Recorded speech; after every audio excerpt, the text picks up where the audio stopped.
Merhaba arkadaşlar, Pratik Örgüler YouTube kanalıma hoş geldiniz. Arkadaşlar bugün sizlerle bu tek rengimizde çok basit, çok pratik, güzel bir örgü modeli çalışacağız.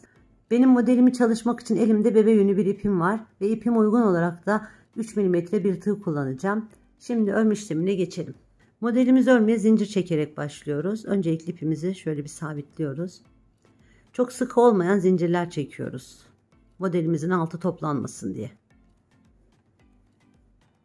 Ben model anlatacağım için küçük bir zincir çekiyorum.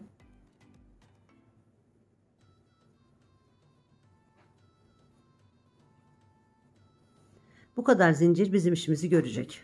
Tığımıza ipimizi alıyoruz. Birinci değil, ikinci değil, şu üçüncü zincirimizin içine gidiyoruz.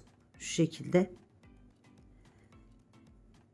Ve bir tane yarım trabzan yapıyoruz. İpimizi alıyoruz. Aynı zincirimizin içine bir tane yarım trabzan daha yapıyoruz. İpimizi alıyoruz. Altta bir zincir bırakıyoruz. İkinci zincirimizin içine gidiyoruz. Bir tane yarım trabzan yapıyoruz. İpimizi alıyoruz. Aynı zincirimizin içine bir yarım trabzan daha yapıyoruz. İpimizi alıyoruz. Bir tane zincir bırakıyoruz. İkinci zincirimizin içine yarım trabzan yapıyoruz. İpimizi alıyoruz. Aynı yere bir tane daha yarım trabzan yaptık. İpimizi aldık. Bir tane bırakıyoruz. İkinci zincirimizin içine yarım trabzan yapıyoruz. İpimizi aldık. Aynı zincirimizin içine yarım trabzan yaptık. Bu şekilde sıra sonuna kadar çalışıyoruz. Sıra sonuna kadar geldim. Tığıma ipimi alıyorum.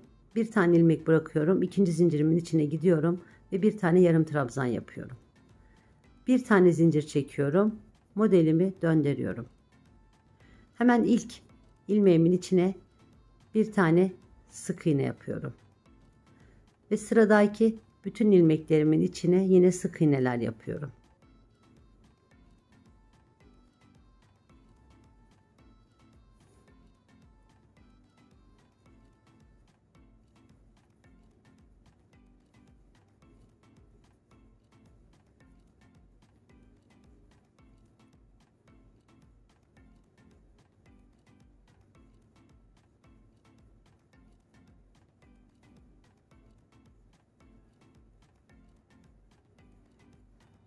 Ve en son ilmeğimin içine de bir tane sık iğne yapıyorum ve sıra sonuna geliyorum.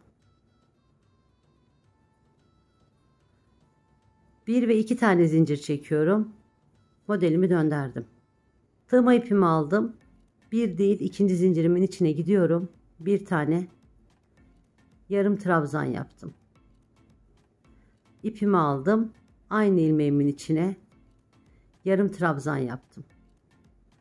İpimi aldım. Bir tane bıraktım. İkinci ilmeğimin içine yarım trabzan yaptım. İpimi aldım. Aynı ilmeğimin içine yarım trabzan yaptım. İpimi aldım. Bir tane bıraktım. İkinci ilmeğimin içine bir tane yarım trabzan yaptım. Aynı yere bir tane daha yarım trabzan yapıyorum. İpimi aldım. Bir tane bıraktım. İkinci ilmeğimin içine yarım trabzan yaptım. Yine ipimi aldım. Aynı ilmeğimin içine bir tane daha yarım trabzan yapıyorum. Bu şekilde yine sıra sonuna kadar örüyoruz. Sıra sonuna kadar geldim. Tığıma ipimi alıyorum. Bir tane ilmek bırakıyorum. En sondaki ilmeğime yine bir tane yarım trabzan yapıyorum. Bir tane zincir çekiyorum. Modelimi döndürüyorum. Hemen ilk ilmeğimden itibaren bütün ilmeklerimin içine bu sıramda sık iğne yapıyorum.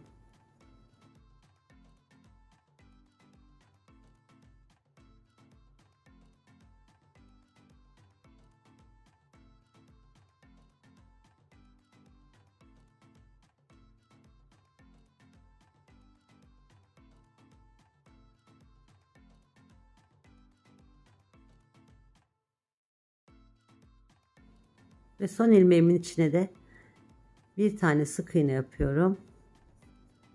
Ve bir iki tane zincir çekiyorum. Modelimi döndürüyorum.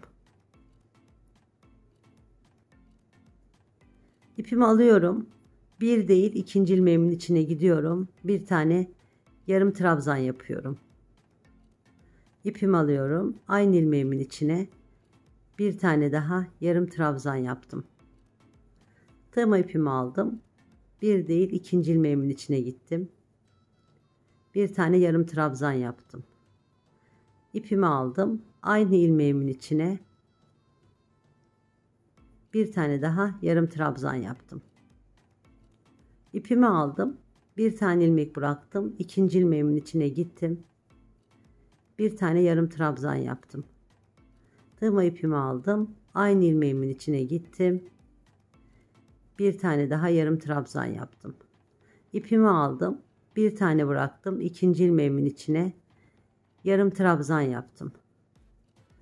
İpimi aldım. Aynı ilmeğimin içine bir tane yarım trabzan yaptım. Modelimiz bu şekilde arkadaşlar. Birbirini tekrar eden iki sıradan oluşuyor. Modelimin büyük hali de bu şekilde. Arka yüzü de böyle.